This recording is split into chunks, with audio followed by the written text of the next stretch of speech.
never communicate clearly enough. Before the pandemic, it was really easy to go find somebody and talk face-to-face with them, pick up on their body language, and have that direct communication. Moving remote, it's email, it's phone calls, even with video chat or something like that, you're still missing that in-person experience. I think one of the things that I've learned about myself during this past year, has been just how flexible I can be when needed.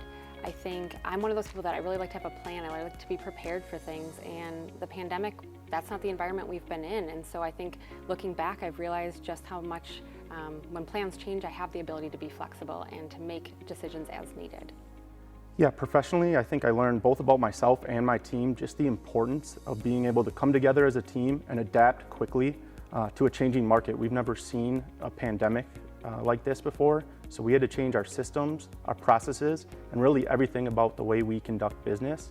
We did that quickly, and it allowed us to have a great year and still deliver an exceptional experience to our clients. So I'm super proud of myself and my team for doing that. I learned that I'm definitely really good under immense pressure, especially with things that are very unexpected. So when kind of the pandemic hit and we had to close our office in March, I was responsible for 30 small businesses and all of our youth and adult workforce participants along with my staff. So we were able to retain 100% of our staff and keep a lot of our businesses open. So I'm really proud of that.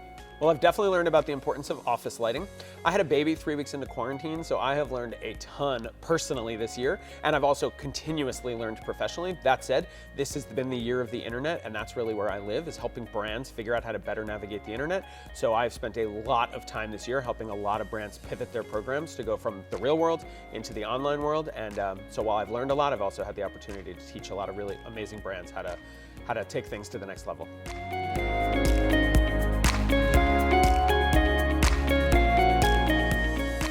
Late 60s, early 70s.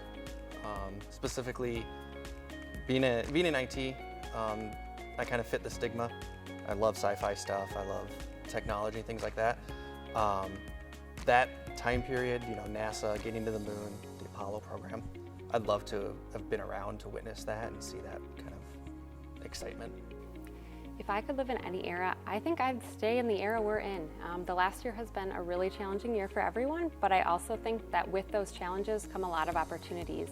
And I'm really excited to kind of think about where our world's going, where our community's going, where my passions are, and also where I fit into that. So I'm looking forward to what comes in our current era. I would stay in the 21st century. A lot of cool stuff has happened in the 21st century, and there's also a lot of technology that I rely on for my career and for personal use. So, I'd stay where we currently are, but I think it would be interesting to go back to like the 60s, 70s, or even 80s and just see what it was like to do a real estate transaction back then, where we don't have the technology at our fingertips that we do today. I would say probably the 70s. So my mom grew up in the 70s, and she was just absolutely the most beautiful woman, had the most beautiful fashion, and I love the music. So I would say if I could go back in that era, and dancing, I love dancing, so it was a great era for dancing as well. I would love to see Solomon era Jerusalem, or to see the Roman Empire at the peak of its mighty. I think the 60s in San Francisco would have been something to behold, but honestly, I love our current times, pandemic notwithstanding. I would love to go to a post-pandemic world and live in that world. Really love how the internet has the opportunity to bring us all together. So yeah, while I would love to see some of those older eras, I just want to get past the pandemic and stick around for this one.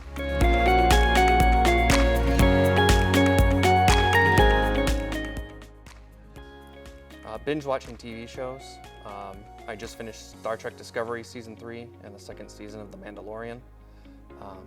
I like to wait until they're all available online to stream and then watch it all at once. The trick there is avoiding spoilers on the internet. One of my guilty pleasures would be photographing doors. When I was in college, one of the things I studied was photography, and I've been fortunate enough to be able to travel to several countries around the world, and I think going to different places and trying to understand the way of life of those who live there is really important to me. And I think one of the most telling and most beautiful objects of everyday life are doors. And so being able to go somewhere and photograph them and share those with others has been really fun for me. One of my guilty pleasures, I think, is I buy a lot of shoes, specifically dress shoes for work And then also sneakers. I have a lot of sneakers. Right now I'm currently into Air Max, Nike Air Max. And then for dress shoes, all I really wear is Kohan dress shoes. They're fantastic, and I have probably 7 or 8 pairs of them.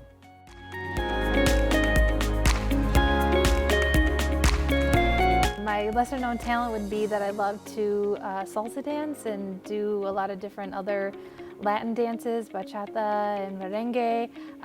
You know, I grew up, my family is a really big Mexican family, so we do all those dances all the time. And I really am sad that I haven't been able to do it through this pandemic.